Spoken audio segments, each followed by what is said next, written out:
अज्ञानतिमिरान्धस्य ज्ञानाञ्जनशलाकया चक्षुरुन्मीलितं येन तस्मै श्रीगुरवे नमः। व्यासाय विष्णुरूपाय व्यासरूपाय विष्णवे नमो वै ब्रह्मनिधये वासिष्ठाय नमो नमः। ఈ గురు పరంపర అందరికీ నమస్కరిస్తూ ఈ గురు పౌర్ణమి సందర్భంగా అందరికీ మా గురువులందరికీ నమస్కరించుకుంటూ అలాగే ఇక్కడ ఆశీనులైన మహాత్ములకు నమస్కరించుకుంటూ భక్తులందరికీ గురు పౌర్ణమి సందర్భంగా శుభాకాంక్షలు తెలుపుతూ ఈరోజు గురు పౌర్ణమి కనుక విషయం గురువే ఉంటుంది. అంటే పూర్వం మీకు సంశయం రావచ్చు, పూర్వకాలంలో సమాచారమే లేదు కదా, అప్పుడంటే గురువు అవసరం అయిందేమో. ఇప్పుడు ఇన్ఫర్మేషన్ ఇవ్వం కదా, సమాచార ఇవ్వం. అంటే సమాచారం అంతా చేతి వేళ్ళలోనే ఉంది. ఇప్పుడు ఇలా ఉన్నప్పుడు ఇప్పుడు కూడా గురువు అవసరమైన ఆధునిక కాలంలో గురువు యొక్క అవసరం ఉందా అనే సంశయాలు కూడా చాలామందికి వస్తాయి కదా. ఉందా అంటే ఖచ్చితంగా ఉంది. ఎందుకు? ఎందరో మహాత్ములు వచ్చారు మనకి పూర్వం, వారంతా ఉపదేశించారు, వెళ్ళిపోయారు. అలాగనే ఇంకా మహాత్ములు వస్తున్నారు, ఇంకా ఉపదేశిస్తున్నారు. కానీ మానవ జీవితానికి పరిష్కారం అనేది అవసరం కదా. ఏంటి పరిష్కారం అంటే దుఃఖానికి కావాల్సిన పరిష్కారం. తర్వాత ఇప్పుడు అందరికీ సౌకర్యాలు ఉన్నాయి, సమాచారం ఉంది, కానీ శాంతి అనేది ఉందా అని, నిజంగా మీకు శాంతిగా ఉన్నారా అని అడిగి గుండెల మీద చెప్పమంటే అందరూ స్తంభించి కూర్చుంటారే కానీ ఎవరు నిజంగా ఉన్నది అని మనస్ఫూర్తిగా చెప్పలేని అవసరం. కానీ ఆ శాంతిని వెతుక్కుంటూనే మహాత్ములు అందరూ వెళ్ళారు, దాన్ని కనుక్కున్నారు. అదే శాంతిని శిష్యులకి ప్రసాదించారు. అలాగని ఇప్పుడు కూడా సమాచారం అయితే మన దగ్గర ఉంది, కానీ ఆ సమాచారాన్ని ఎలా ఎప్పుడు ఉపయోగించాలనే వివేకం అనేది మనకి లేదు. ఆ వివేకాన్ని ప్రసాదించే వాళ్ళే గురువు.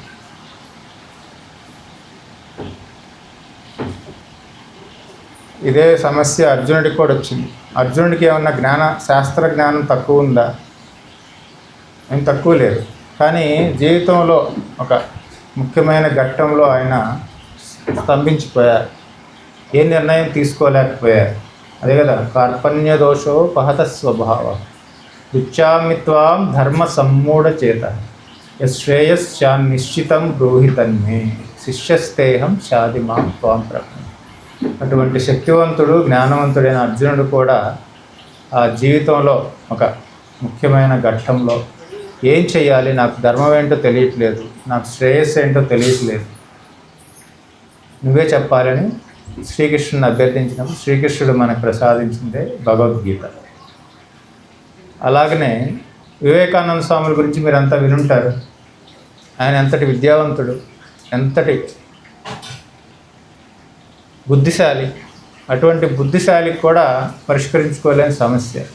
ఏమిటి పరిష్కారం? దుఃఖానికి పరిష్కారం ఎవరు చూపిస్తారని ఏమీ చదువుకొని 4వ తరగతి మాత్రమే చదువుకున్న ఒక వృద్ధ మహాత్ముడు శ్రీరామకృష్ణ దగ్గరికి వెళ్ళి జీవితాన్ని కావలసిన ఉపదేశాన్ని ఆయన స్వీకరించారు.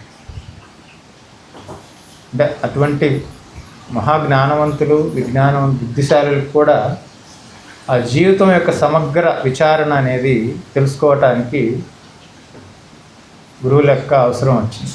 అలాగే ఇప్పుడు కూడా ఎంత సమాచారం, ఎంత జ్ఞానం ఉన్నా, ఎంత బుద్ధిశక్తి ఉన్నా కానీ దాన్ని సరిగ్గా ప్రాసెసింగ్ చేసి, అంటే ఏది ఎంత ప్రాముఖ్యత ఉంది మన జీవితంలో, ధనానికి ఎంత ప్రాముఖ్యత ఉంది, బంధాలకు ఎంత ప్రాముఖ్యత ఉంది, ప్రతి ఘట్టంలో దేనికి ఎంత ప్రాముఖ్యత ఇవ్వాలో ఇచ్చుకుంటూ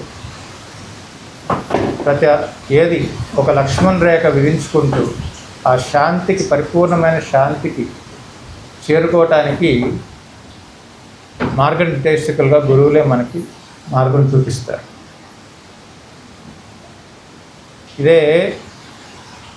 అదే కదా సనాతన ధర్మంలో గురువుకి అత్యంత ప్రాధాన్యం. గురువుకి ఈశ్వరుడు స్థానాన్ని ఇచ్చారు.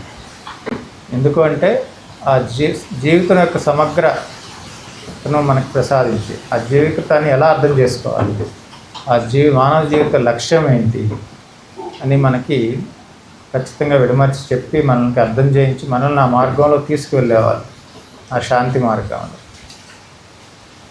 అలానే బుద్ధుడికి కూడా ఇదే సమస్య వచ్చింది. బుద్ధుడికి ఆయన రాజకుమారుడు, ఆయనకి ఏమన్నా లోటు ఉందా?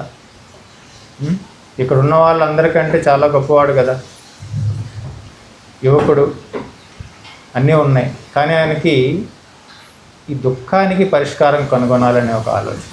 ఏమిటి ఈ జీవితంలో ఏమి ఉన్నా ఈ దుఃఖం ఇది పోవట్లేదు కదా, అశాంతి అనేది ఏదో రకంగా మనల్ని పట్టి పీడిస్తుంది కదా, దీనికి పరిష్కారం ఏంటి అని విచారణ చేస్తూ ఆయన ఆ సత్య మార్గాన్ని కనిపెట్టాడు.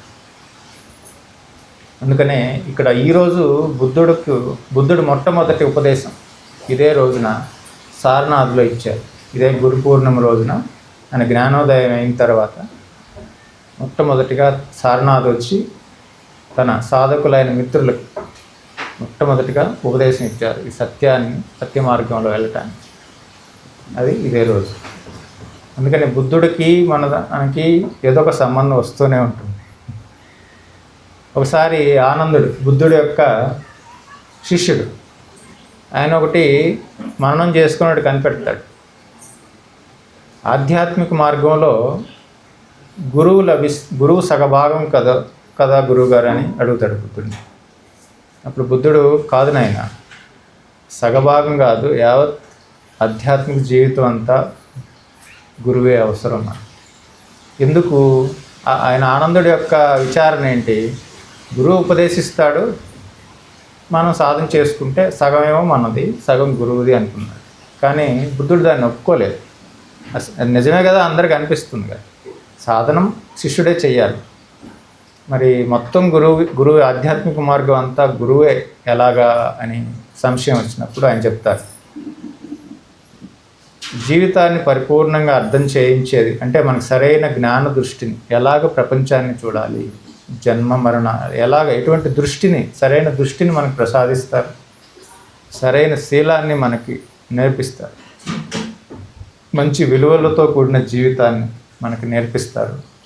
తర్వాత సాధనలో నియమిస్తారు, సాధనలో నియమించి సాధన చేసేలాగా మనకి ప్రేరణ ఇస్తారు.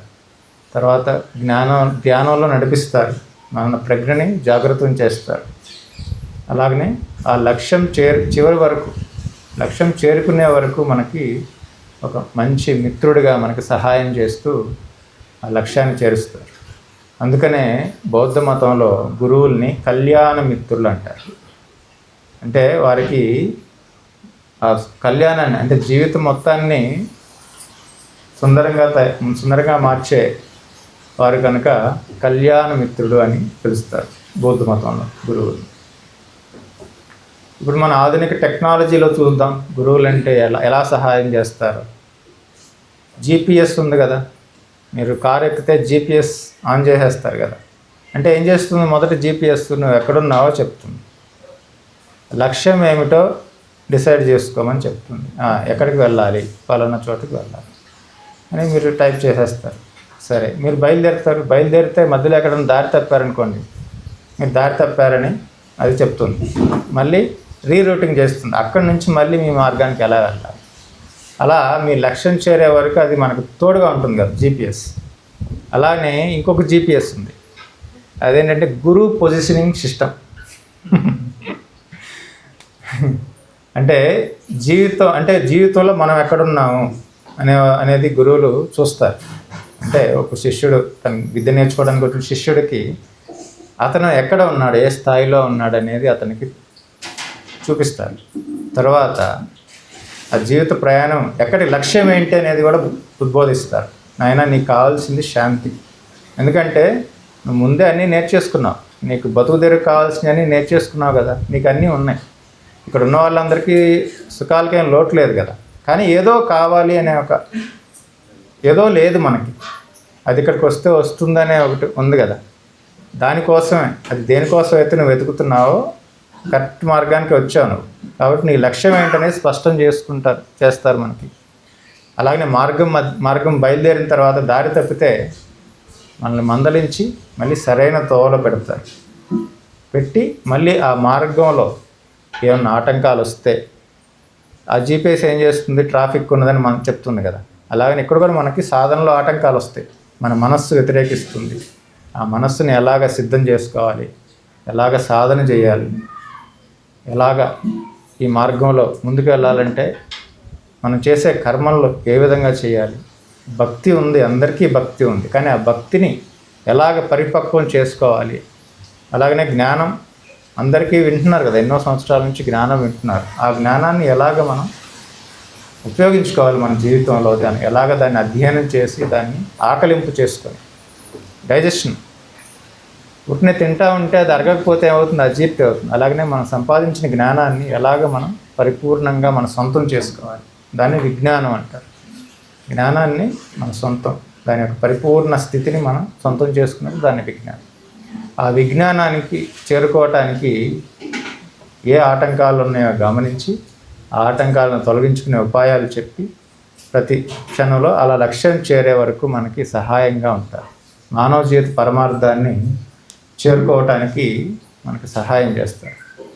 అందుకనే గురువులు పరాం శాంతి, ఆ పరమమైన శాంతిని మనకు ప్రసాదించే వారు కనుక విశేషంగా మనకి ఆ గురువులు స్మరించుకోవడానికి ఒక రోజు కావాలని మనకి పెద్దలకు అనిపించింది. ఆ రోజే వ్యాస మహర్షి వ్యాస పౌర్ణమినే గురు పూర్ణిమగా చేయాలని డిసైడ్ చేశారు. ఎందుకంటే ఆయన కూడా మన కోసం అనేక గ్రంథాలు రచించి అలాగనే శిష్య పరంపరను తయారు చేసి వాళ్ళందరికీ ఒక గ్రంథాన్ని అప్పచెప్పి దాన్ని మీరు ప్రచారం చేసుకోండి, దాన్ని మీరు సమాజంలోకి తీసుకువెళ్ళాలని గురు పరంపరని బలపరిచారు. కనుక ఆయన అన్నీ ఇచ్చారు మనకి. వేదాలన్నీ 4 భాగాలుగా చేసి సరళం చేశారు. అలాగనే మనకి అష్టాదశ పురాణాలు ఇచ్చారు. అంటే ధర్మ మార్గాన్ని ఎలాగ ఆచరించాలని కథల రూపంలో మనకు తెలియజేశారు. అలాగనే భగవంతుని యొక్క అవతారాల గురించి భాగవతం తీసుకొని శ్రీకృష్ణుని గురించి అవతారాల గురించి చెప్పి అలాగనే మనకి వేదాంత జ్ఞానాన్ని బ్రహ్మసూత్ర రూపంలో మనకు అందించారు. కనుక ఆయన స్మరణని ఈ గురు పౌర్ణమిగా చేసుకున్నాం మనం. కనుక ఆ గురువు లక్ష్యాన్ని చేర్చేవారు కనుక మన జీవిత గమ్యాన్ని, ఆ పరమమైన శాంతే మన లక్ష్యం కనుక ప్రతి ఒక్క జీవుడు అదే కనుక కోరుకుంటున్నాడు. కనుక ఆ చివరి వరకు మనతో ఉండి మనల్ని మార్గనిర్దేశం చేస్తూ శిష్యుడు సొంతంగా తన దోషాలను తెలుసుకోలేడు, ఎవరో చూపించాలి. అలాగనే అహంకారాన్ని సొంతంగా త్యజించలేడు, ఎవరో సహాయం చేయాలి, సహాయం అవసరం కాదు. అలాగే సాధనలో వచ్చిన ఆటంకాలని తెలుసుకొని సొంతంగా వెళ్ళలేడు. అలా వెళ్ళటానికి ప్రయత్నించిన వాళ్ళు చాలామంది మార్గంలోనే పతనమైపోతారు. కాబట్టి గురువు యొక్క ప్రాముఖ్యత ఈ ఆధ్యాత్మిక జీవితాన్ని, మన జీవితాన్ని సుఖమయం చేసుకొని, సుఖం అంటే శాంతిమయంగా ఎలా జీవించాలని ఎన్నో ఉపాయాల ద్వారా ఎన్నో మనకి సహాయం చేస్తూ గురువు శిష్యుడి యొక్క సంశయాలన్నీ తీర్చుకుంటూ వాళ్ళని ఈ జ్ఞాన మార్గం అయినా అవ్వచ్చు, భక్తి మార్గం అయినా అవ్వచ్చు, వారిని స్టెప్ బై స్టెప్ ముందుకు తీసుకెళ్తున్నారు. కాబట్టి మనకి గురువు యొక్క ప్రాముఖ్యత ఆధునిక సమాజంలో ఎంత టెక్నాలజీ ఉంది, ఏ ఉన్నా కూడా మన సొంతంగా తెలుసుకోలేం కదా ఈ మార్గంలో. ఆ విచార మార్గాన్ని ఇనిషియేట్ చేసి ప్రారంభించి దాన్ని ఆ పరిపూర్ణమైన ఘట్టం వరకు తీసుకెళ్ళి మనల్ని ఆ పూర్ణత స్థితికి చేర్చేవారే గురువులు. ఎప్పటికీ ఆ గురువుల యొక్క స్థానం జరిగిపోయింది. కాబట్టి ఆ గురువులందరినీ స్మరించుకుంటూ వారందరికీ నమస్కరించుకుంటూ మీరందరూ కూడా ఆ స్థానాన్ని గుర్తించి వారి యొక్క సహాయాన్ని తీసుకొని మీరు ముందుకు వెళ్ళొచ్చు అనేది మీకు ఆ ప్రేరణ తీసుకొని మీరు ముందుకు వెళ్ళాలని కోరుకుంటూ ప్రార్థిస్తూ ఈరోజు ప్రసంగాన్ని